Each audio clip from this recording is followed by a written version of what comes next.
Selamat datang di Pojok Santai.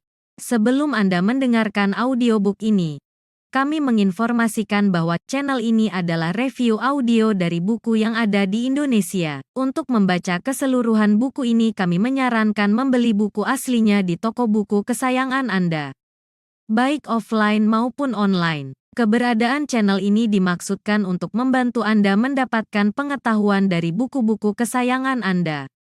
Jangan lupa untuk subscribe, like, dan komen. Selamat datang di Pojok Santai, channel khusus yang membahas komik dan novel dengan cara asyik. Wiro Sableng alias pendekar kapak maut Naga Geni 212 mendapati penduduk sebuah desa yang panik luar biasa. Apa yang menyebabkan mereka seperti itu? Yuk cari tahu di video berikut ini.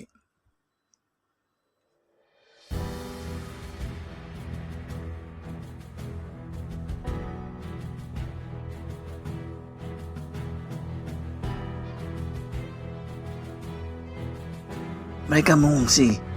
Aku pun tidak menyertai rombongan mereka. Daerah sini sudah tidak aman. Malam kemarin saja, seorang gadis telah diculik. 2 orang ditemui mati. Siapa yang melakukannya? Tanya Wiro. Pemilik warung itu hendak menjawab, tapi tak jadi. Di wajahnya nyata sekali kelihatan rasa ketakutan. Habiskan saja minummu. Aku tak bisa menunggu lama, katanya pada Wiro. Wiro Sableng garuk-garuk kepalanya beberapa kali, lalu meneguk teh manisnya sampai habis. Dari saku pakaiannya dikeluarkannya sebuah mata uang perak. Ditimang-timangnya sebentar uang itu, lalu diletakkannya di atas meja di hadapan pemilik warung. Sewaktu pemilik warung mengambil uang itu, Wiro memegang tangannya dan berkata, "Dengar ya orang tua, kau tak usah kembalikan uangku. Asal saja kau bisa kasih keterangan di mana letaknya Bukit Tunggul, tempat bersarangnya Dewi Siluman." Si orang tua tersentak kaget. Parasnya yang keriputan serta-merta menjadi pucat pasi. Matanya membelalak memandang Wiro. Justru karena dialah penduduk kampung ini terpaksa pindah mengungsi. Kini kau malah mencari penyakit, menanyakan tempat kediamannya. Apa kau sudah bosan hidup orang muda? Mana ada sih orang yang bosan hidup, sautnya. Toh tidak ada salahnya kalau kau kasih sedikit keterangan di mana letak Bukit Tunggul itu.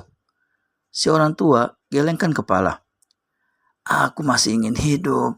Sekali aku membuka mulut, kasih keterangan, seluruh keluargaku akan mungkin juga semua penduduk kampung ini. Pemilik warung itu segera mengambil uang di atas meja dan memberikannya kembaliannya pada Wiro. Lalu katanya, "Nah, sekarang berlalulah." Wiro geleng-gelengkan kepala. Dia keluar dari warung itu.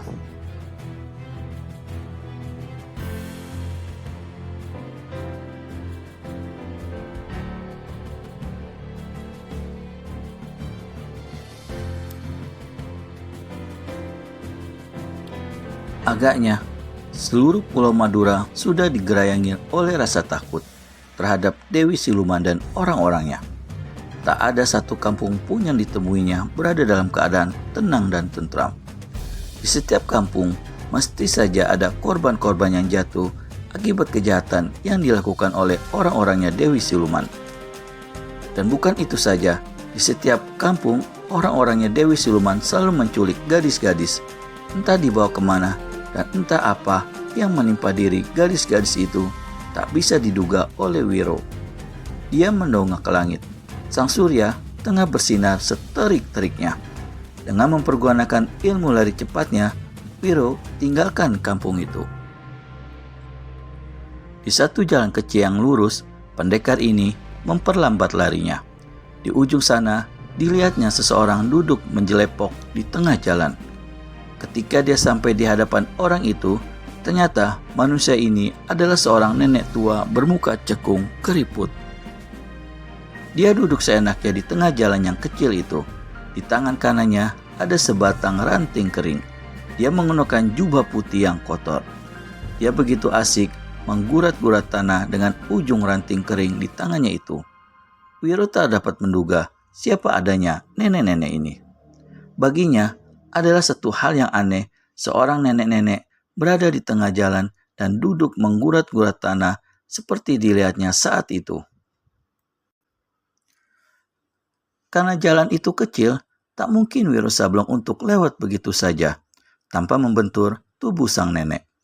Dia bisa melompat di atas kepala si nenek, tapi tentu saja ini satu kekurang ajaran.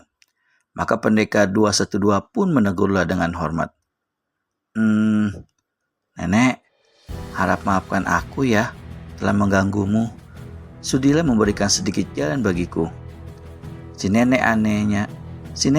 anehnya terus saja asik menggurat-gurat tanah dengan ranting kering di tangan kanannya. Seakan-akan tiada didengarnya teguran Wiro tadi. Mungkin nenek-nenek ini tuli, pikir Wiro.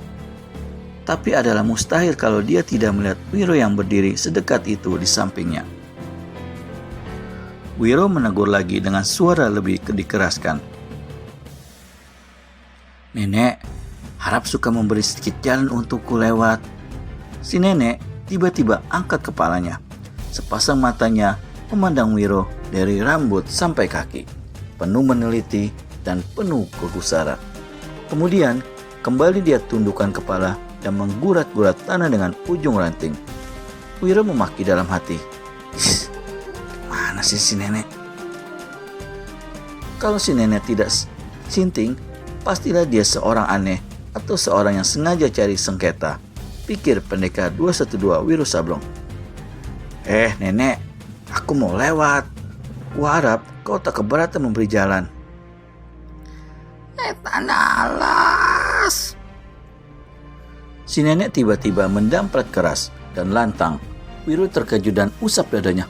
Copot. Ya ampun. Kapan aku kawin sama kakekmu? Kau panggil aku nenek. Wiro perhatikan tampang si nenek yang menjadi sangat galak. Dan pendekar dari gunung gede ini tak kuasa menahan rasa gelinya sewaktu mendengar ucapan perempuan tua itu.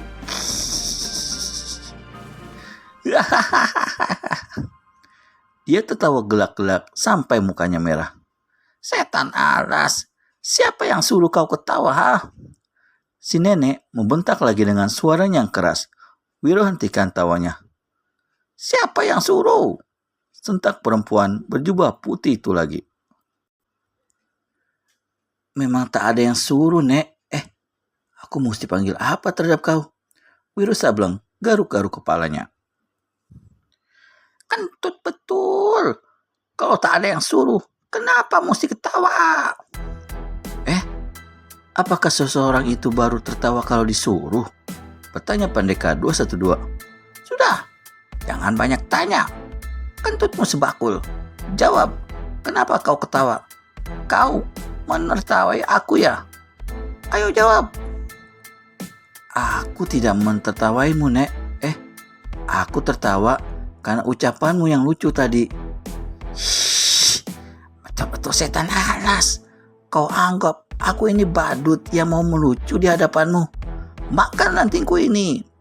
Habis berkata begitu, si nenek hantamkan ranting kering di tangannya. Wud.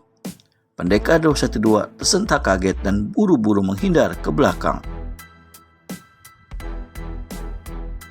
Sambaran ranting yang di tangan si nenek mengeluarkan angin dingin dan keras.